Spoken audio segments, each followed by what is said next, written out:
Alright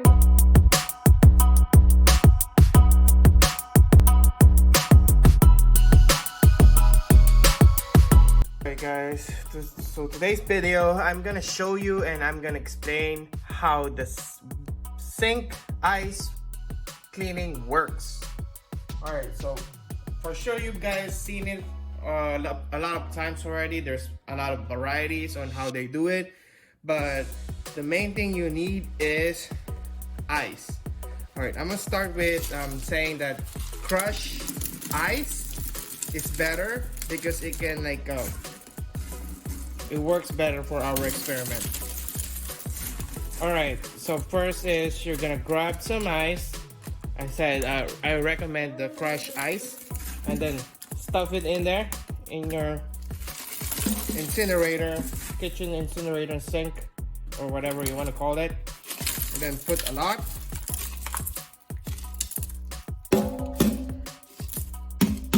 This is not yet a lot, but you can get some more if you need more. And the main goal is to fill your incinerator. You need to fill it up until it's fully stuffed inside. That's why I need to stuff it inside to make sure it's all full inside. And then you put extra ice. You don't need to fill it out with ice all over.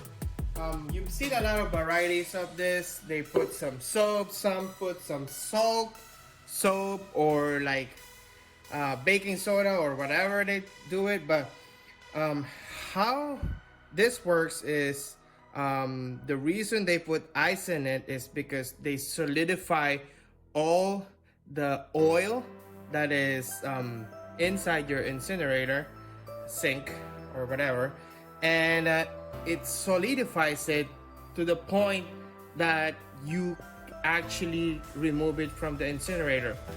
So if you change an incinerator before, you will see it like this. It's like a bucket kind of thing, and there's like a sharp edge inside. So what happens is that this whole thing is covered with oil. Some of it is really solidified to the point that you need to like scrub it in, but in this one it helps because it solidifies the oil and it also catches all the germs in it. That's why your sink smells so bad. It's because the solidified oil solidifies it and makes the germs stick in the incinerator. So that's why you need to put the ice, leave it a couple of minutes, make sure the oil inside is solidified before you even grind it. And I also saw some of the videos that says like grinding it makes your incinerator sharper. I don't know about that, but let's see. So it's been like a couple of minutes already. Let's try turning on my incinerator. One thing before you try this, if your incinerator got stuck, stop, okay? Because it will break your incinerator and you're gonna have short circuit. You need to buy a new incinerator, etc., etc. But you can try it. If it didn't work, if it didn't crush the ice that you put in it, just stop it right away, okay? So we're gonna try right now if my incinerator will work. You hear it starting spinning, right? Don't chop. Do not do anything reckless when the ice or the incinerator are doing this, okay? Because it might obviously wound you or something. If you want to stop more ice inside, you stop the incinerator, okay? So let's try that. Stopping the incinerator, putting more ice in it, okay?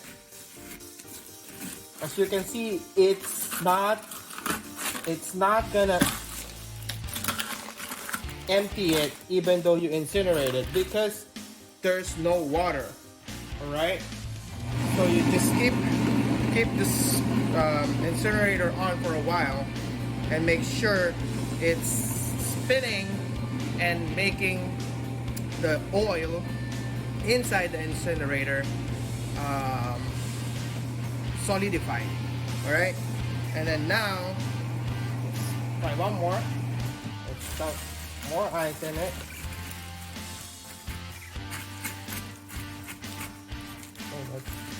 All the ice you can stuff in there.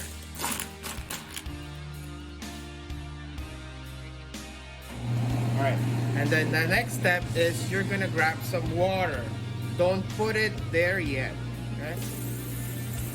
Doesn't matter if it is hot, ice, or whatever. It's better if it is cold, but it doesn't really matter. Okay? Now we will fill a bucket or whatever. And then we will start running it. Let's see how it works. I think I just cleaned it yesterday, but we'll see what is inside. And then you're just gonna dump everything.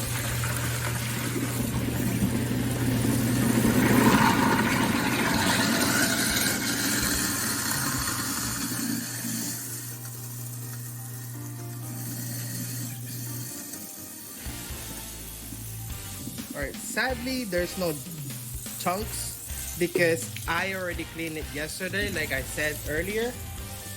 But if you will ever gonna do this, it is better to do it early in the morning because all the chunks are already solidified overnight. And then you put the ice in it and then like grind it the usual way I did it, and then it will work better at that time. Like I said, I just cleaned it yesterday because I wanna make this video and see how it really works. But at that time I'm not confident that I'm gonna make it right, so I didn't record it, and then now I'm just showing you how you should do it. So if you have any questions, feel free to ask in the comment section. And if you enjoyed this video, if you have other thoughts, if you have other info that you want me to try, I can do it for you. Just leave it in the comment section below. And I hope you subscribe to my channel and watch some of my videos. I know my videos are more like a random stuff, but I hope I can see you guys soon. Thank you for watching.